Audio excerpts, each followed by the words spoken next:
به وبارك وسلم تسليما كثيرا أما بعد فأعوذ بالله من الشيطان الرجيم بسم الله الرحمن الرحيم وهو الذي ينزل الغيث من بعد ما قنطوا وينشر رحمته صدق الله العظيم. لائق صدر احترام بزرگوں اور دوستوں،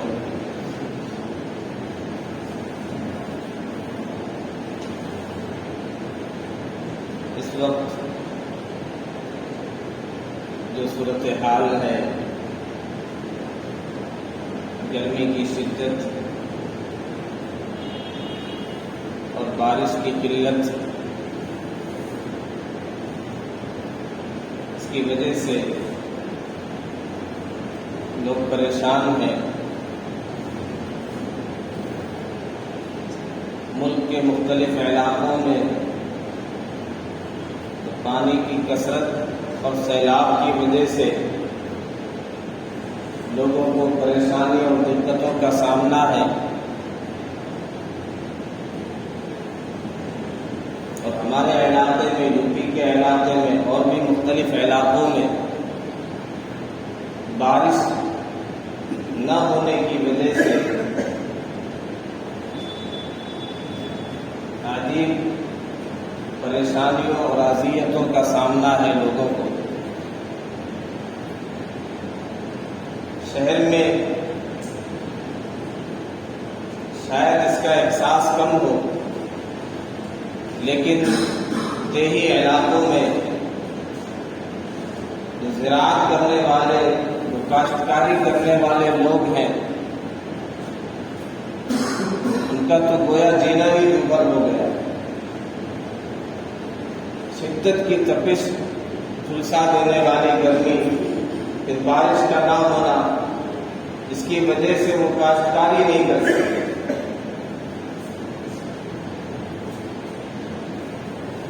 پانی کتنا چلائیں گے؟ بورنگ کے ذریعے سے اور دیگر ذریعے سے جب مسلسل بارش نہیں ہوتی ہے تو زمین میں بھی واٹر لیول بہت ہی نیچے چلا جاتا ہے۔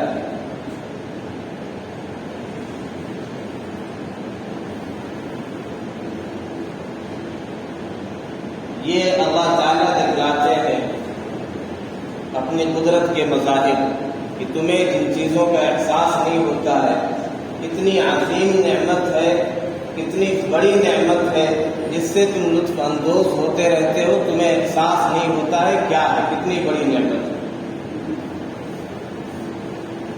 جب نعمت روک لی جاتی ہے یا چھن جاتی ہے تو تمہیں احساس ہوتا ہے کتنی عظیم نعمت ہے۔ پانی اللہ تعالیٰ کی وہ عظیم نعمت ہے، اس کے بغیر کسی جاندار کا وجود ہی نہیں ہو سکتا۔ اگر پانی نہیں تو نہ انسان باقی رہ سکتا ہے، نہ جاندار، نہ چرند و پرند، نہ نباتات اور پیڑ پودے باقی رہ سکتے ہیں۔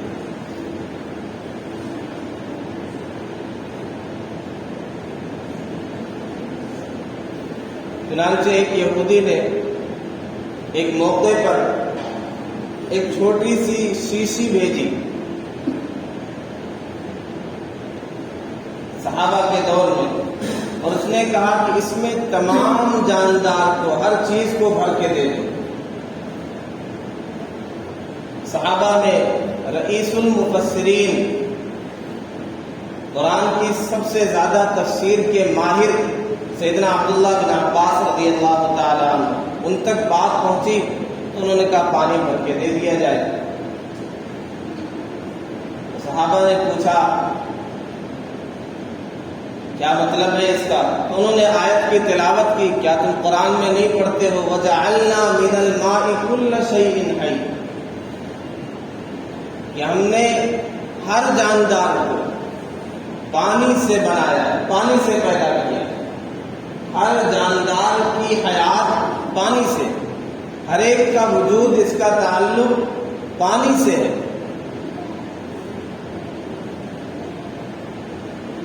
جہاں پانی نہیں وہاں نہ نباتات اگتے ہیں، نہ جاندار رہتے ہیں، نہ انسان رہ سکتا ہے۔ اسی لیے وادی بے آب و گیاہ جسے کہا گیا، جہاں سیدنا ابراہیم علیہ السلام نے اپنی بیوی ہاجر اور اپنے معصوم اسماعیل کو چھوڑا تھا، وادی غیر ذی زرع، وہاں کھیتی بھی نہیں ہوتی، وہاں پیڑ پودے بھی نہیں، وہاں کوئی انسان بھی نہیں، وہاں کوئی جاندار بھی نہیں۔ پھر اللہ نے جب پانی کا انتظام کیا، زمزم کا کنواں جاری ہو گیا، تو قبیلے جرہم وہاں آ کر کے آباد ہوا، پھر آبادی وہاں بڑھتی چلی گئی۔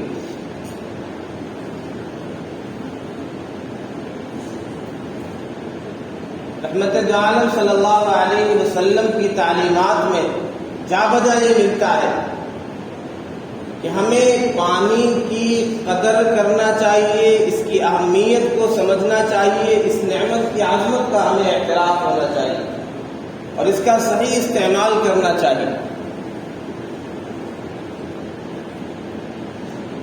ایک موقع پر سیدنا سعد رضی اللہ عنہ غالباً وضو فرما رہے تھے اور نہر کے پاس، تو آپ نے کہا پانی زیادہ نہ خرچ کرو، اس میں بھی اسراف ہوتا ہے، یہ اسراف ہے۔ اور آپ نے یہ فرمایا وَلَوْ كُنْتَ عَلَى نَهْرٍ جَارٍ، تم جاری نہر بہتے دریا پہ ہو، پانی کی بہتات اور کثرت ہو، اس کے باوجود تم پانی کو ہرگز ضائع نہ کرو۔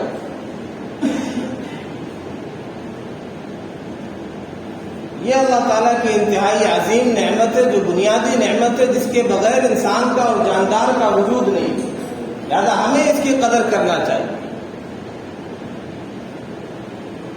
اور یہ فرمایا افضل ترین صدقہ ہے پانی کا صدقہ۔ کسی کے لیے پانی کا انتظام کر دیا جائے، خاص طور پہ جب پانی کی قلت ہو، لوگوں کے لیے پانی ملنا محال اور دشوار ہو، وہاں پانی کا انتظام کر دینا یہ بہت ہی ثواب کا کام ہے۔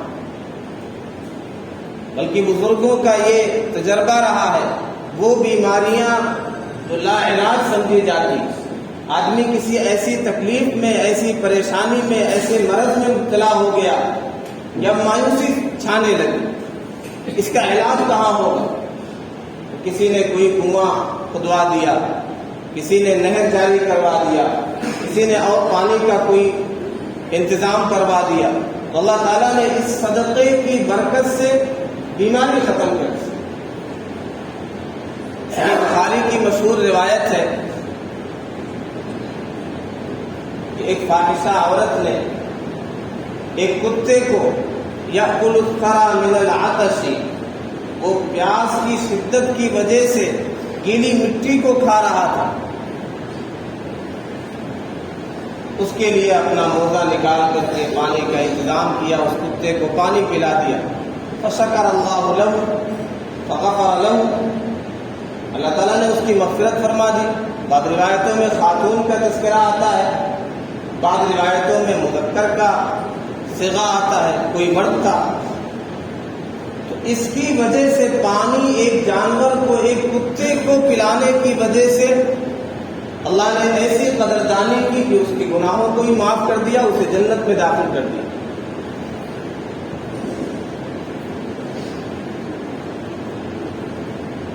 اس وقت بارش رکی ہوئی ہے، موسم میں یعنی ان دنوں میں بارش عموماً ٹھیک ٹھاک ہوتی تھی، اس کی وجہ سے لوگ کاشتکاری نہیں کر پا رہے، کھیتی نہیں کر پا رہے۔ ایک تو اس کے ظاہری اسباب بیان کیے جاتے ہیں، طبعی اسباب بیان کیے جاتے ہیں، طبعی وجوہات بیان کی جاتی ہیں۔ اسلام نے اس پر بھی زور دیا ہے کہ ہمیں یہ بھی کرنا چاہیے۔ بدقسمتی سے دنیا والے وہ چیزیں اس پر زیادہ زور صرف کر رہے، زیادہ محنتیں کر رہے جو انسانوں کی تباہی کا ذریعہ، مہلک اور خطرناک ہتھیار اور میزائل اور ایٹم بم اور پتہ نہیں کیا کیا تیار کیے جائے، اس پر زیادہ انرجی، زیادہ دولت اور زیادہ محنت لگ رہی، لیکن انسانیت کی فلاح کے لیے، امن و امان کے لیے، ماحول کو آلودگی سے پاک صاف رکھنے کے لیے، موسم کے اعتدال کے لیے وہ ساری محنتیں نہیں ہو رہی جو ادھر ہو رہی۔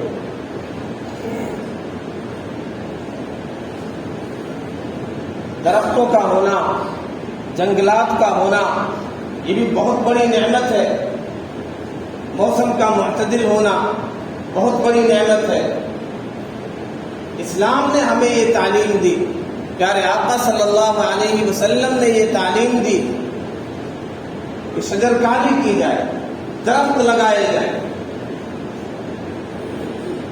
اور آپ نے ارشاد فرمایا کہ جو انسان ما من آدمی یغرس غرسا او یزرع زرعا فیأکل منه انسان او حیوان او بہیمۃ الا وکانت له صدقۃ۔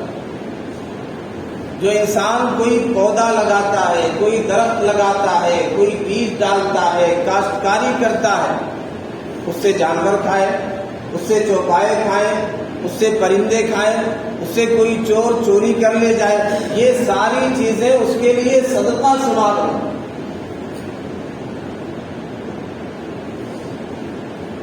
بلکہ محققین کی ایک بڑی جماعت کا کہنا یہ ہے کہ کسب معاش کے افضل ذریعوں میں سے افضل ذریعہ کاشتکاری کرنا، کھیتی کرنا۔ اور رحمت عالم صلی اللہ علیہ وسلم نے بڑی شدت سے درختوں کو کاٹنے سے منع فرمایا۔ عرب میں عام طور پر بیری کے اور ببول کے درخت ہوا کرتے تھے، تو آپ نے فرمایا جو اسے کاٹے گا اللہ اس کی جگہ جنت سے کاٹ دے گا۔ تو ماحول کو آلودگی سے بچانے کے لیے اسلام نے تعلیم دی کہ شجرکاری کی جائے، درخت زیادہ سے زیادہ لگائے جائیں، اس پر فضائل بیان کیے گئے، ثواب بیان کیے گئے کہ اس کا یہ ثواب ہے، اس کا یہ ثواب ہے۔ لیکن دنیا کی ادھر توجہ نہیں۔ بہرحال اگر طبعی طور پر بھی نگاہ ڈالی جائے تو بھی انسانوں کی بدعمالی اور غلط حرکتوں کی وجہ سے بارش ہوتی ہے۔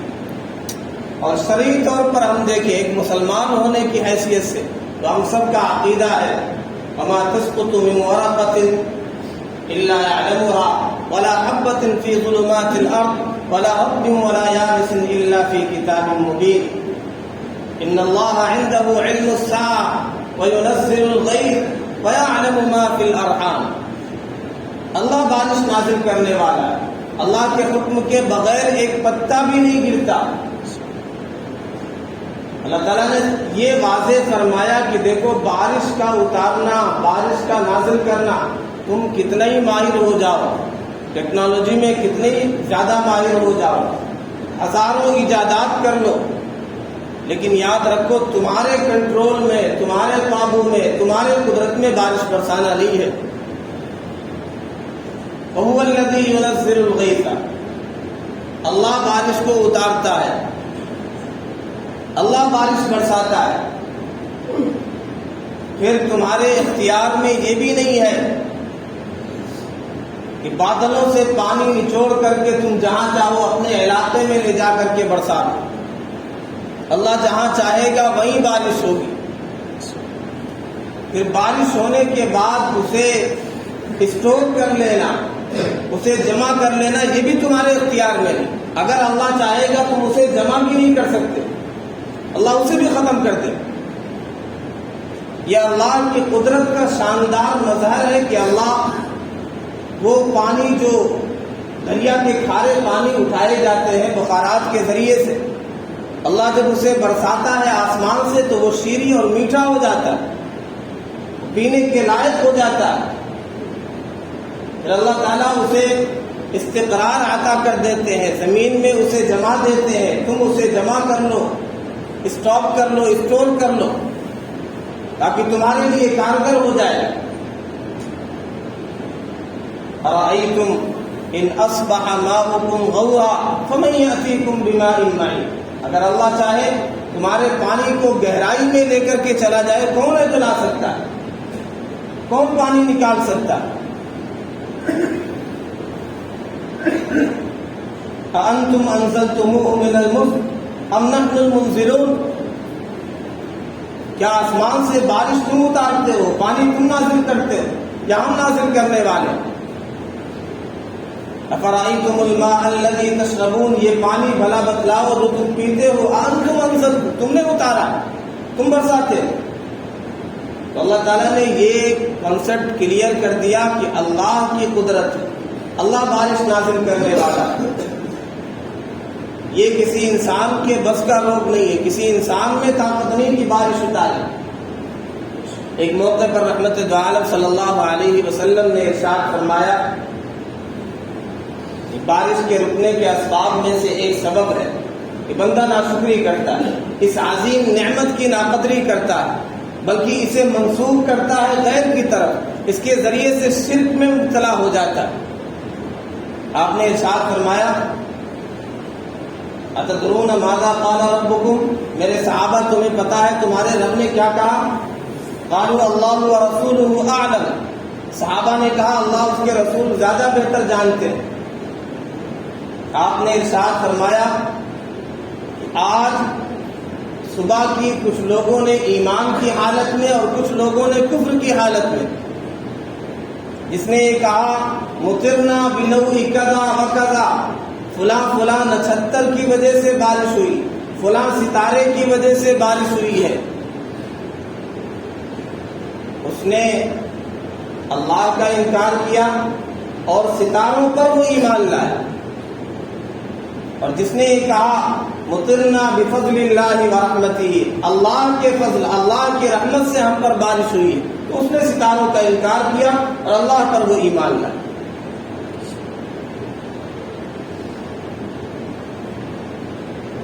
اللہ کی قدرت ہے بارش برسانا، نہ کسی انسان میں یہ اختیار ہے، نہ ستاروں کی وجہ سے، نہ کسی نچھتر کی وجہ سے۔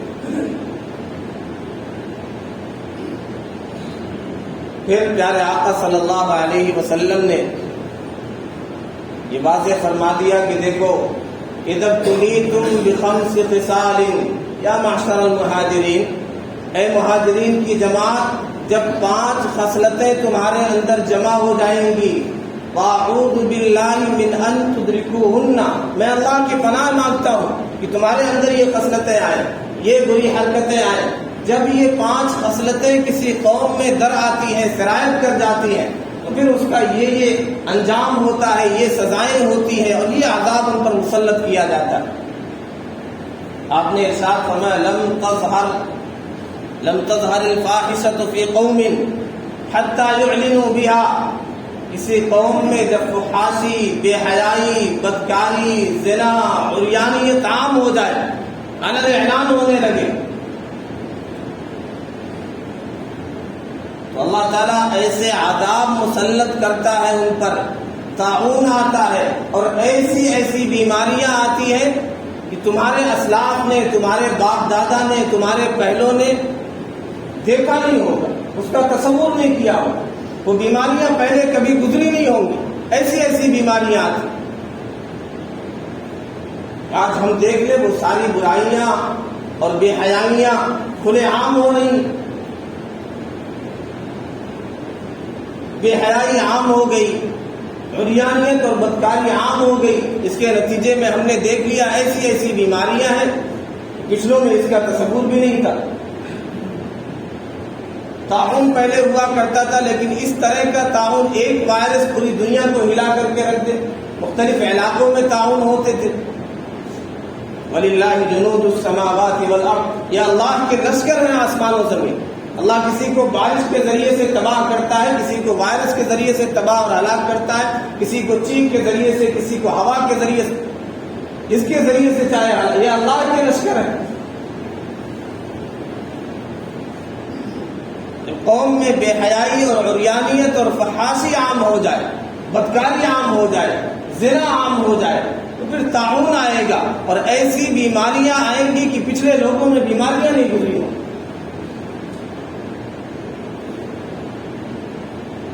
اسی طرح آپ نے ارشاد فرمایا کہ جو قوم زکوٰۃ کو روک لے، وَلَمْ تَمْنَعُ الزَّكَاةَ، کسی قوم نے زکوٰۃ کو نہیں روکا مگر آسمان سے بارش کے قطرے اترنا رک جائیں، بارش بند ہو جائے گی، وَلَوْلَا الْبَهَائِمُ لَمْ تُمْطِرُوا، اگر یہ جانور چوپائے نہ ہوتے، یہ دیگر مخلوقات نہ ہوتی جو اللہ کی تسبیحات میں مشغول رہتے، وَإِن مِّن شَيْءٍ إِلَّا يُسَبِّحُ بِحَمْدِهِ، یہ جاندار، یہ حیوانات، یہ چرند و پرند نہ ہوتے، لم تم تم پر بارش کی ایک بوند بھی نہ ڈالی جاتی، ایک قطرے کو محروم رہ جاتے۔ ہم اس پر غور کر لیں کہ ہمارے معاشرے کے لوگ کتنا زکوٰۃ دیتے ہیں۔ ایک بڑی تعداد تو ایسی جو زکوٰۃ ہی نہیں دیتے، اور ایک ایسی تعداد ہے جو حساب کر کے مکمل زکوٰۃ نہیں دیتے جتنا دینا چاہیے، اور ہم اسے معمولی سمجھتے ہیں، زکوٰۃ نہیں دیا کیا حرج ہے۔ اس کا اثر تو پوری قوم پر پڑ رہا ہے کہ بارش کی وجہ سے محروم ہو گئی۔ الحمدللہ ایسے بھی لوگ ہیں جو پائی پائی کا حساب کر کے مکمل زکوٰۃ دیتے، یہ اس کا دنیاوی بھی فائدہ ہے، اخروی فائدہ تو ہے ہی، بارش سے محرومی نہیں ہوگی، ہماری قوم کے لوگ بھوکے نہیں مریں گے، کوئی ایسا نہیں ملے گا جس کے تن پر لباس نہ ہو۔ اسی طرح آپ نے ارشاد فرمایا وَلَمْ تَنْقُصُوا الْمِكْيَالَ وَالْمِيزَانَ، جو قوم ناپ تول میں کمی کرنے لگ جائے، إِلَّا أُخِذُوا بِالسِّنِينَ وَشِدَّةِ الْمَؤُونَةِ، قحط سالی ان پر آ جائے، جہاں ناپ تول میں کمی ہوگی، ڈنڈی ماریں گے لوگ، کم تولیں گے، کم ناپیں گے، تو اللہ تعالیٰ قحط سالی ان پر مسلط کر دیں گے، خشک سالی ہو جائے گی، کھانے پینے کو ترس جائیں گے، بارش نہیں ہوگی، اور شدت میں سخت پریشانی کے شکار ہوں گے۔ اس کا بھی ہم جائزہ لے لیں، ناپ تول میں کتنی کمی پائی جاتی ہے۔ اسلام نے جو سب سے زیادہ اس پر زور دیا اور یہ فرمایا وَيْلٌ لِّلْمُطَفِّفِينَ الَّذِينَ إِذَا اكْتَالُوا عَلَى النَّاسِ يَسْتَوْفُونَ، بڑی خرابی ہے ناپ تول میں کمی کرنے والوں کے لیے۔ وہ تعلیم اور وہ تنبیہ اس کی وجہ سے بجائے اس کے کہ مسلمان رکتے، دوسرے اس میں خرابی سے رک گئے۔ دوسری قوم وہ صحیح ناپ تول کرتے ہیں، اچھے سے سامان بیچتے ہیں، لوگوں کے ساتھ فراڈ نہیں کرتے، دھوکہ نہیں کرتے، سامان بھی اچھا رکھتے ہیں، ناپ تول بھی ٹھیک کرتے، جس کی وجہ سے ان کی دکانیں بھی چمک رہی ہیں، اللہ دنیا میں ترقی دے رہے۔ اور ہمارے چھوٹے سے بڑے تاجر تک الا ماشاء اللہ سب ایسے نہیں ہوتے، لیکن بہرحال بدنام ہے۔ جہاں ناپ تول میں کمی ہوگی، جہاں ٹھیک سے نہیں تول کر کے دیا جائے گا۔ قوم شعیب کی بڑی خرابی شرک کے ساتھ یہ بھی تھی کہ ناپ تول میں کمی کیا کرتے، اس ناپ تول میں کمی کی وجہ سے ان پر عذاب آیا۔ اللہ تعالیٰ کا ارشاد ہے قرآن میں، یہ جو آفتیں آئی، انسانیت کی تاریخ اٹھا کر کے دیکھو، جنہیں ہم نے پکڑا ہے ان کے گناہوں کی پاداش میں، ان کے جرائم کی وجہ سے، فَكُلًّا أَخَذْنَا بِذَنبِهِ، ہم نے ان کے گناہوں کی وجہ سے انہیں پکڑا۔ فَمِنْهُمْ مَنْ أَخَذَتْهُ الصَّيْحَةُ، کسی پر ایسی چیخ آئی کہ ان کے جگر پھٹ گئے۔ وَمِنْهُمْ مَنْ خَسَفْنَا بِهِ الْأَرْضَ، بعض کو ہم نے زمینوں میں دھسا دیا، کیوں؟ زکوٰۃ نہیں دیتے تھے، مال کا حق ادا نہیں کرتے تھے، صدقہ خیرات نہیں کیا کرتے تھے۔ قارون کو اسی لیے دھسا دیا گیا اس کے خزانوں سمیت۔ وَمِنْهُمْ مَنْ أَغْرَقْنَا، اور کچھ کو ہم نے پانی میں ڈبو دیا، دریا میں غرق کر دیا۔ وَمَا كَانَ اللَّهُ لِيَظْلِمَهُمْ، اللہ ان پر ظلم کرنے والا نہیں تھا، وَلَكِنْ كَانُوا أَنفُسَهُمْ يَظْلِمُونَ، یہ لوگ خود اپنے اوپر ظلم کرنے والے تھے۔ کے علاوہ بھی قرآن میں واقعات بیان کیے گئے. ایک باغ والوں کا تذکرہ، ان کے باپ دادا صدقہ خیرات کیا کرتے تھے، خرچ کیا کرتے تھے. نئی نسل آئی تو انہوں نے سوچا کہ اب ہم کسی کو نہیں دیں، کوئی فقیر آنے نہ پائے، ایسے صبح وقت میں چلو کسی کو بھنک بھی نہ لگے. جب پہنچے تو دیکھا کہ سارا باغ صاف ہو چکا ہے، جیسے کسی آگ نے آ کر کے جلا کر کے خاکستر کر دیا. انہوں نے کہا ان ہؤلاء لضالون، ایسا لگتا ہے راستہ ہی بھٹک گئے. بل نحن محرومون، نہیں راستہ نہیں بھٹکے ہیں، ہماری قسمت ہی پھوٹ گئی، ہماری جو نیت غلط ہو گئی تھی، خراب ہو گئی. ہم نے جو سوچا کہ غربا کو اور مساکین کو اور فقراء کو کچھ نہیں دینا، اس کی وجہ سے یہ صورتحال، ہمارا باغ تباہ ہو گئی. بارش کا نہ ہونا، اس کا تعلق نافرمانیوں کی وجہ سے ہے، زکوٰۃ نہ دینے کی وجہ سے ہے، اللہ اس کے رسول کے حکموں کی مخالفت کی وجہ سے، ناپ تول میں کمی کرنے کی وجہ سے. یہ ساری چیزیں ہم چھوڑ دیں، اللہ تعالیٰ ہمیں خوشحال کر دے گا، موسم بھی معتدل ہو جائے گا، بارش بھی اعتدال کے ساتھ برسے گی. اسی طرح قرآن یہ کہتا ہے، سیدنا نوح علیہ السلام کا واقعہ نقل ہوا، استغفروا ربکم، اے میری قوم اپنے رب سے استغفار کرو، اپنے گناہوں کی معافی طلب کرو، انہ کان غفارا، وہ بہت زیادہ معاف کرنے والا ہے. یرسل السماء علیکم مدرارا، اگر تم استغفار کرو گے تو اللہ تعالیٰ آسمان سے موسلا دھار بارش برسائے گا. وَيُمْدِدْكُمْ بِأَمْوَالٍ وَبَنِينَ، تمہارے مال میں کثرت ہوگی، تمہارے اولاد میں، نرینہ اولاد میں، مذکر اولاد میں، بیٹوں میں کثرت ہو جائے گی. وَيَجْعَلْ لَكُمْ جَنَّاتٍ وَيَجْعَلْ لَكُمْ أَنْهَارًا، اللہ تعالیٰ تمہارے لیے باغات بنا دے گا، نہریں بنا دے گا. ہم مسلمان ہیں، ہم سب کا ماننا یہ ہے کہ ساری چیزوں کا تعلق اللہ کے حکم سے ہے، ساری چیزیں اللہ کے قبضے قدرت میں ہے. ہم اللہ کی طرف رجوع کریں گے، اپنے گناہوں سے معافی مانگیں گے تو اللہ ہمیں برے حالات سے اور تنگیوں سے، قحط سالی سے، خشک سالی سے اور بارش کے نہ ہونے سے بچائے گا. اللہ ہمیشہ ہمیں اپنے محبوب صلی اللہ علیہ وسلم کے طریقے پر چلنے والا بنائے، گناہوں سے ہم سب کی حفاظت فرمائے. باخر دعوانا ان الحمد للہ رب العالمین.